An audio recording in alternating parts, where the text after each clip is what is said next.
Hello, welcome to this edition of the Business Spotlight podcast. I'm joined today by Robbie Mould, who is the founder and managing director of MetaMask. So, Robbie, welcome to the call. Yeah, hi Gavin. Yeah, great to be on. Thank you for inviting me. Well, it's good to have you here. And I know you've got interest that I'm interested in too, and we're going to get to those in a minute. But let's start by just asking you, tell us a little bit about MetaMask, what it is your business does, and why you do it. Yep. Okay. So we brand ourselves as the headless website specialist. So what we do is that we build very fast, but very secure websites that have a very low carbon footprint and are very energy efficient. Which obviously I'll go into a bit more detail, but that's what we do. Okay. And so let's start with the website side of things. How did you get into that? Where's your interest in that come from?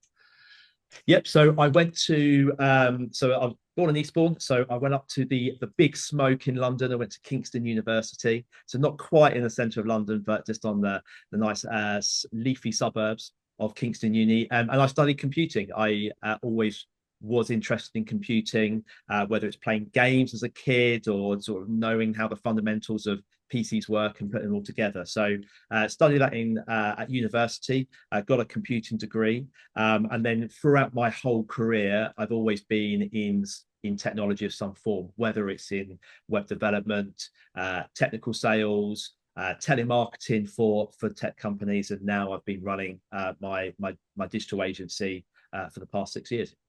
So that's quite a spread of interest, isn't it? And I can see how the dots connect and join there. When did you make the decision to go into business for yourself?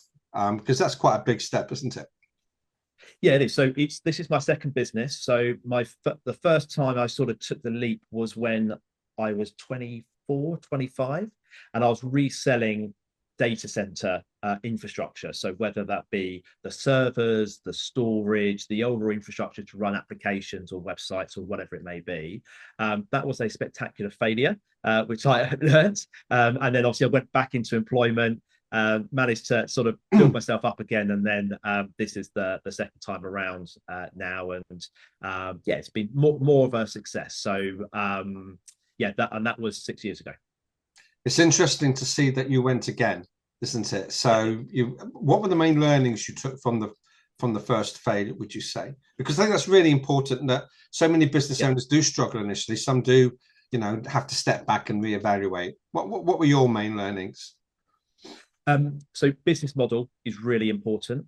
I had a business where I sold the infrastructure or the hardware to a customer, and then I didn't speak to them again for another 3 years, and I then resold it. So one of the biggest learnings is to never start a month from zero. So that's why the website industry or the agency interested me, because you can, yes, you still have upfront fees, but you've got that monthly recurring income so that you can scale accordingly, and you've got that predictability in the business. So that was the first thing that I implemented. But two, it was also the team members, getting really good team members. I just went for really low cost, just try and help get anyone to do anything in the business, and obviously that was a big learning curve for me. So yeah, they're the two biggest things. Well, and they are massive. I mean, the repeatable income is key, not just for your own security and reassurance, but it also values the business a lot more, doesn't it? Because it's a machine, it's a system, it's working, and yeah, the team absolutely having the right finding them and retaining them Mhm. can be a challenge. So that's really interesting. Okay, so where did the sort of green credentials side of things come in, the carbon footprint? Is that something that you've always had an interest in, or is it something that developed as a result of, working with the clients you've been working with? What's Yeah, that? so always had an interest. So geography was part of my degree. So I did a computing with a geography degree. So naturally, the sustainability side of things ties in within that. I was a whiz at Google Maps, as you can imagine, in the early to mid 2000s when I was doing my degree. And the sustainability piece, there was a report that came out commissioned by the BBC back in 2018, 2019, looking at the impact, the carbon impact, the carbon emissions impact of the internet. And it actually highlighted the fact that more carbon emissions are produced by the internet industry than the aviation industry.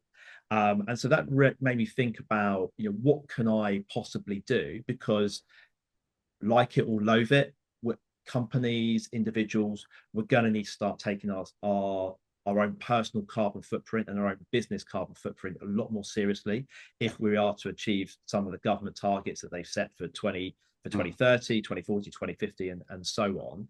And so I was then looking at, well, what can we do? How can we have our little input on helping customers, first of all, identify what their footprint is on the internet, but crucially how we could reduce it. So it all stemmed from that individual report there. I think that's very interesting, and I know another individual who was also affected by that very same report. So we'll make some introductions. But I think my interest is kind of swinging around now to the marketing, because we can do marketing on the basis of reward and pain, can't we? So in your answer, you referred to how perhaps, or you've inferred that maybe people will be held a little bit more account to their carbon footprint in terms of their internet usage, etc. But there's also the visionary part of it of people wanting to engage. So how do you organize your marketing around finding the right people to reach, and how do you mix up the fear and the vision side of things to find the right clients for yourself? Yeah, so we definitely don't use fear at the moment within our marketing. The people that we target are those either that are championing sustainability and helping companies, first of all, identify what their footprint is. So they're a great company for us, or great target for us, I should say. And that's because, see, if they're helping companies identify the footprint, they like to introduce us into the conversation to help them stand out, because most people are targeting, obviously, internal energy consumption, whether it's heating, gas, water, all of that kind of stuff, transport. But increasingly, companies are now wanting their supply chain to submit what the carbon footprint of their products and services are having an impact to their own overall carbon footprint. And so companies that are helping identify this, it's just a different conversation. Say, look, not only can we help you do scope 1, 2, and 3 of all of your emissions, but we can actually even get to the point where we can identify the footprint of your website. And so they're the ones that we want to target for their own internal website and marketing and what have you, but also to help introduce us to their customers as well. That's really interesting, because that introduces the concept of educating. So not only are you looking for your initial customer, but you're actually marketing your services as somebody who can build websites, but also somebody who can educate their supply chain and their stakeholders as well. So that's really interesting. And is there an element, this is a bit of a closed question, but is there an element of you educating your potential customers in what they need to be educated about? In other words, putting the message out there saying, actually, this is an important topic. It would be a benefit to you and your organization to be thinking about your carbon footprint. So you've got your first group that you already know are engaged and interested, but then kind of the next level down is, how do we educate other people to be thinking about this? Is that a big part of your marketing as well? Perhaps, Suling? Yeah, definitely. So in other markets where we operate, so we operate both in the UK and also in the United Arab Emirates. So I'm currently based in Dubai, and in May there is regulation coming out where companies are going to have to account for their carbon emissions like they would do in the finance. So they're going to have to understand what are their own emissions they're producing all the way through to their supply chain. So naturally, when regulation comes out, people will actually generally take action. And it forces people to do this. And I've got no doubt that this is going to happen within the UK, Europe, and America as well, where we're just going to have to account for these stuff like we would do as a normal bookkeeping for our financial records. So it's getting ahead of the game early and identifying that and going, well, okay, look, if we can be seen as the experts and we've got a lot of experience and expertise and lots of case studies and what have you in this space, then when that regulation does come out, we'll be in a prime spot to really maximize the market opportunity for us. Okay, Fantastic. And if there's other business owners looking at how they may themselves develop their business and attract clients on the basis of their green credentials, what advice would you give to them? Sort of general advice. Well, first of all, it's tracking everything. So it's just demonstrating that you have awareness of what's going on within your company. There are some great free tools out there. There's some great companies that we partner with, that we do ourselves, that can actually give you a certification to say that, yes, you're on that journey, that pathway to fully understanding what your impact is, and then identifying ways of how you can reduce it. So first of all, it's just gaining that awareness and then championing what you're doing to companies. So if you are looking to procure your services to the larger companies, they're going to be asking you these questions. And already we're seeing from our customer base that their customers are asking them, what is your carbon emissions impact on X, so that they can then put that within all of their internal reports.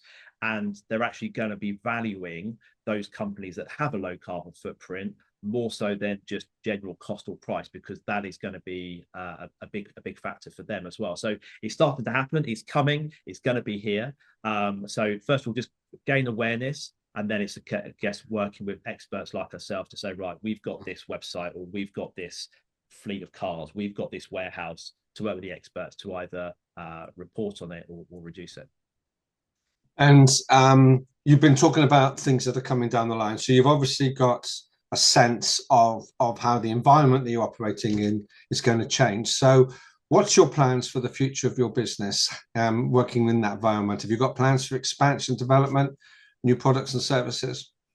Where you want to? So for us, it's about really focusing on the website side of things, because I think there's going to be a real opportunity there, especially around the sustainability piece, and really being the experts around that, and then developing complementary services. But yeah, I'm a natural entrepreneur, business owner, whatever you want to call it. So I'm never happy with the revenue we are today. It's always trying to grow, and we'll see where we get from there. But definitely for me, it's to go to the moon, as the cool kids would say, right? You're an entrepreneurial explorer, Robbie. That's for sure. You've taken, and I mean that seriously. You've taken your learnings from previous, things that you've done, and you've reapplied them, and you're continuously seeking to do that. And then you use such language as "go to the moon." So I love that. Robbie, I'm still there. I'm 38. I'm still there with the kids, I think. Robbie, it's been fantastic to talk to you on the podcast today, and thank you for your shares in what is obviously a really interesting and developing market. And I wish you all the best for the future. Thank you for having me, Gavin.